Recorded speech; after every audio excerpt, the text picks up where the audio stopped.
Karl Pearson का सहसंबंध गुणांक। यद्यपि कल आपने कार्ल पियर्सन के सहसंबंध गुणांक के कुछ क्वेश्चन किए थे, अब आज उसको थोड़ा विस्तृत रूप में देख रहे हैं। कार्ल पियर्सन नामक जो प्रसिद्ध प्राणीशास्त्री थे, उन्होंने 19वीं शताब्दी में सहसंबंध ज्ञात करने की जो है गुणन परिघात सहसंबंध गुणांक विधि का प्रतिपादन किया। ये विधि सर्वोत्तम मानी जाती है। ये दिशा और मात्रा दोनों का बोध हमें कराती है। दिशा की जानकारी इसमें, चूँकि सहसंबंध गुणांक की दिशा ज्ञात हो जाती है, क्योंकि सहसंबंध गुणांक पॉजिटिव या नेगेटिव के रूप में आता है। मात्रा और सीमाएं, इसकी जो लिमिट है वो -1 से +1 है। +1 होने पर पूर्ण और -1 होने पर पूर्ण ऋणात्मक सहसंबंध होता है। यदि 0 है तो सहसंबंध का अभाव होता है। सहसंबंध का ये आदर्श माप है, जैसा कि कल बताया जा चुका है, क्योंकि ये समांतर माध्य और प्रमाप विचलन पर आधारित है और अनेक बीजगणितीय गुणों के कारण उच्चतर सांख्यिकी विधियों के लिए ये उपयुक्त है। सह विचरण की मात्रा, अब ये जो एक नई चीज़ सामने आ रही है, सह विचरण, जिसको अंग्रेजी में कोवेरियंस कहते हैं। इसका सूत्र इस प्रकार है, sigma dx dy upon n।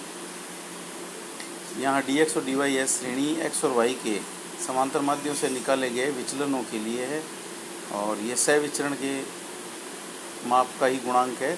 सह विचरण से ही सहसंबंध बनाया जाता है। तो सहसंबंध गुणांक का सूत्र है सह विचरण बटे √x का प्रसरण और y का प्रसरण। इस प्रकार इसका सूत्र हो जाता है sigma dx dy upon n sigma x into sigma y। अब हम बात करते हैं आगे प्रत्यक्ष विधि की।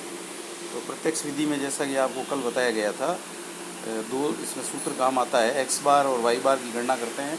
यदि x बार और y बार पूर्णांक होता है तो इस विधि का प्रयोग करना जो है वो उचित रहता है। सूत्र है sigma dx dy upon n sigma x sigma y। और इसके द्वितीय और तृतीय सूत्र भी हैं। तो तृतीय सूत्र जो है सरलीकृत सूत्र है, इसका भी प्रयोग किया जा सकता है, sigma dx dy upon √ sigma dx square upon sigma dy square. अब एक क्वेश्चन ले रहे हैं हम, पति की आयु और पत्नी की आयु के बीच में सहसंबंध निकालने का। देखिए ध्यानपूर्वक, इसमें सबसे पहले जो है पति की आयु है, इसको x मान लिया गया है, और पत्नी की आयु को y मान लिया गया है।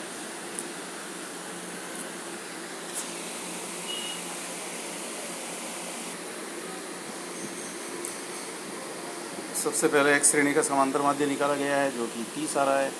y श्रेणी का समांतर माध्य है, वो 25 आ रहा है। तो अब इन सब में से हम जो है 30 घटा रहे हैं।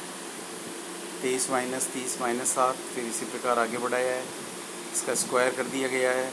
y श्रेणी का समांतर माध्य चूँकि 25 है, सब में से 25 घटाए हैं।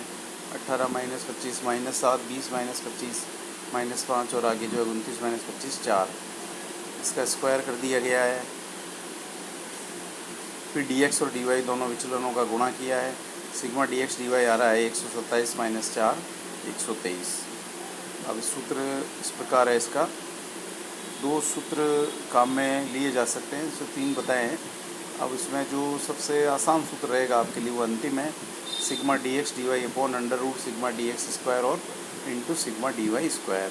तो ये वैल्यू है 123 अपॉन √ 138 इंटू 164 0.82। इसमें सहसंबंध आ रहा है जो है उच्च स्तर का धनात्मक सहसंबंध है। प्रथम सूत्र से गणना करना चाहें तो भी यही रिजल्ट आएगा, द्वितीय सूत्र से भी आएगा। उसमें वैसे बता देते हैं आपको, तृतीय सूत्र काफ़ी इजी रहेगा। एक बात और ध्यान रखने योग्य है, इसमें आप कैलकुलेटर का प्रयोग कर सकते हैं, क्योंकि इसमें कैलकुलेशन ज़्यादा होती है। तो आपको एग्ज़ाम में भी सिंपल जो है 8 डिजिट का कैलकुलेटर अलाउ है। अब दूसरा क्वेश्चन और देखिए ध्यान से। 2 श्रेणियाँ हैं जिसमें विचलन जो है वो वास्तविक माध्य दे रखे हैं, 49 और 45, उनसे लेना है। और एक एक वैल्यू अज्ञात है, तो सबसे पहले हम अज्ञात वैल्यू का मान निकालेंगे। तो जैसे x श्रेणी में जो अज्ञात वैल्यू कैसे निकलेगी, इसका समांतर माध्य 49 है, तो इसमें सभी राशियों का योग निकालेंगे। समांतर माध्य को 10 से गुणा करके राशियों का योग माइनस जो 9 राशियाँ दी हुई है, अज्ञात राशि आ जाएगी। इसी प्रकार y की अज्ञात राशि आ जाएगी। अब हम इसमें सहसंबंध गुणांक की जो है गणना करते हैं। इसमें भी वही सूत्र काम में लेना है, प्रत्यक्ष विधि वाला। तो x है 77 से लेकर के 60 तक, इसमें सब में से अपने को समांतर माध्य चूँकि x का 49 है, 49 घटाना है। फिर स्क्वायर कर दिया। वाई श्रेणी इसका समांतर माध्य 45 है, तो सब में से हमें 45 घटाने हैं। जैसे 35 में से 45 घटाए -10, 58 में से 45 घटाए 13, 60 में से 45 घटाए 15, इसी प्रकार। फिर इसका स्क्वायर कर दिया। 100 है, 169 है, 225 है, ये सिग्मा डी वाई आ गया है। अब डी एक्स और डी वाई को आपस में इंटू करना है। 28 × 10 280, 5 × 13 65, 22 × 15 330। अब इसकी वैल्यू देखिए, सबसे पहले देख चाहिएगा हमें sigma D X D Y. Negative इसमें है 1584, पॉजिटिव है 135, नेट रिजल्ट रहेगा -1449।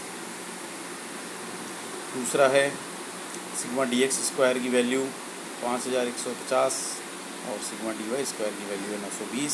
सभी वैल्यूज रख देते हैं और इसका सहसंबंध जो है वो आ रहा है माइनस में -66.57।